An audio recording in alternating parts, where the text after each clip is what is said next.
Hi, good morning, everyone, and welcome. I'm Edward Yu. Today, we embark on a journey to explore one of New Zealand's most pressing issues, the leaky homes crisis. As a building surveyor and a researcher in Auckland, I have witnessed firsthand the profound impact this crisis has had on our communities. Join me as we dive deep into the root causes, lessons learned, and the crucial role we play in preventing such disasters in the future. Before we begin, let's outline our objectives for today's discussion. By the end of our section, we aim to achieve three key learning outcomes. First, we look into the underlying causes behind this significant event. Second, to identify key lessons learned from the incident to prevent similar occurrences in the future. Third, more importantly, we will discuss the role of building surveyors that can help safeguard against future similar disasters. The New Zealand Leaky Homes Crisis is regarded as a national tragedy and New Zealand's largest man-made disaster. Despite surfacing in the 1990s, it remains an ongoing nightmare. Homeowners suffer and taxpayers bear the burden of crumbling infrastructure. The story starts from 2002, when the government realized that there were widespread weather tightness issues in homes built in the late 1990s to early 2000s. An investigation task force was then set up to identify the causes of the incident. The Hoon Report, a comprehensive investigation report, was then published in 2009, which shed light on the factors contributing to this crisis and proposed 25 recommendations to address systemic failures. Let's get into the definition of the matter first. What exactly constitutes a weather tightness failure? Simply put, it occurs when water infiltrates a dwelling due to design flaws, construction errors, or subpar materials that caused damages, as defined by the Weathertight Homes Resolution Services Act 2006.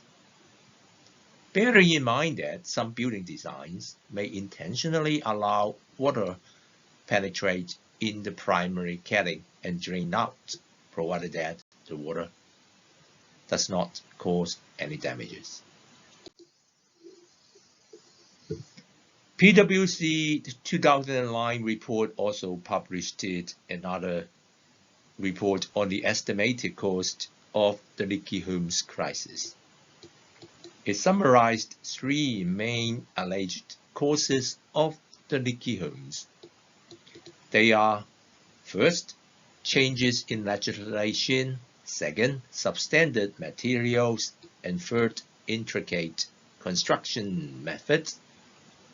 All these three causes played a role.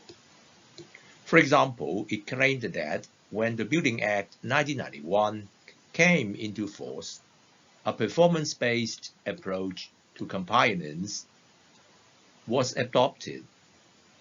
Thus, alternative solutions could be considered as acceptable solutions to the building code, provided that its performance requirements, etc., could be achieved.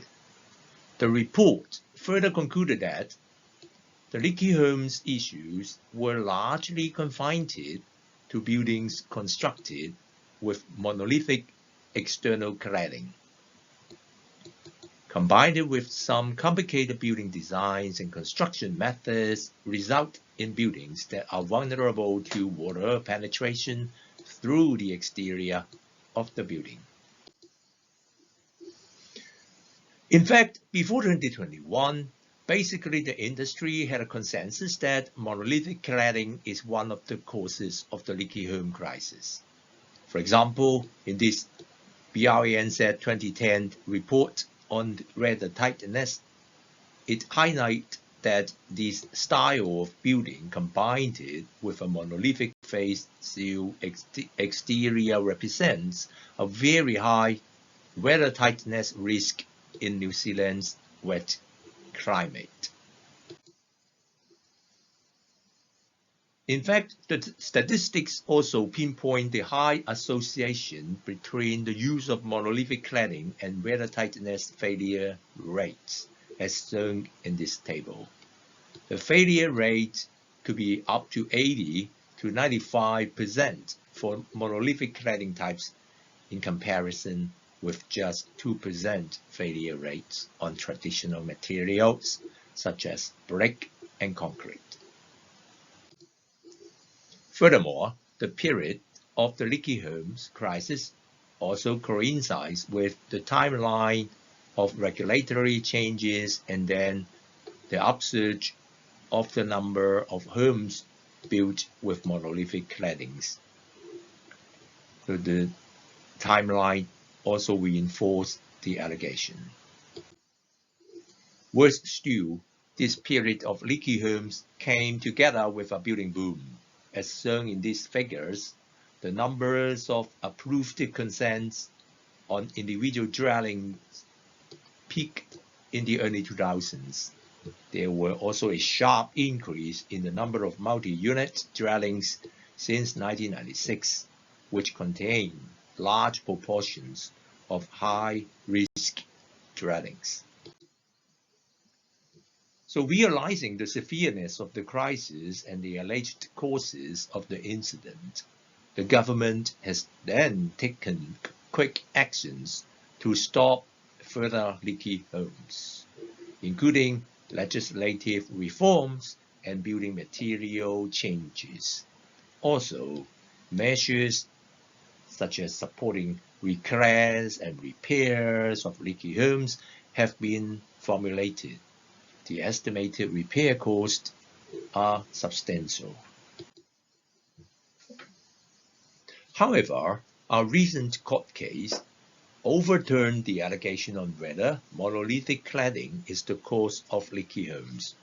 The case held that it has not been shown that the monolithic cladding was a conceptually flawed product, and there was nothing particular about the monolithic cladding that made it different from building with other sheet cladding. The court digs deeper into the root causes of the failures. It found that beyond materials, poor detailing and inadequate construction practices significantly contributed to the prevalence of leaky homes. For example, it mentioned that head flashings were found not being even used on some buildings, let alone the idea of jab and shield flashings. The judge concluded that, quote-unquote, from the evidence, she took a message of poor building standards rather than a product that could not be built with. And she can say confidently about the houses examined in this case that fundamentally bad building practices are evident in every one of them. The court case report highlighted a paradigm shift in the trade model and a decline in supervision quality during the period of increasing use of sheet cladding.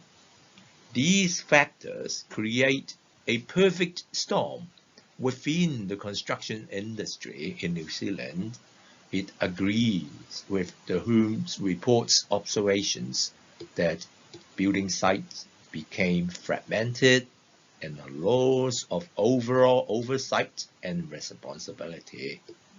The lack of quality supervision on site is more likely to be the cause of the leaky homes crisis. Recalling from the Home Report, it lays down the factors contributing to the causes of the leaky home crisis.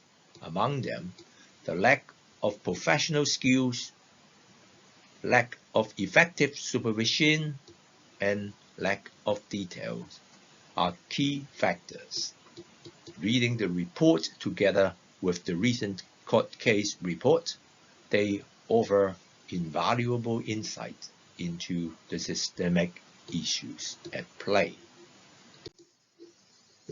As a conclusion, paying attention to detail is paramount in maintaining weathertightness.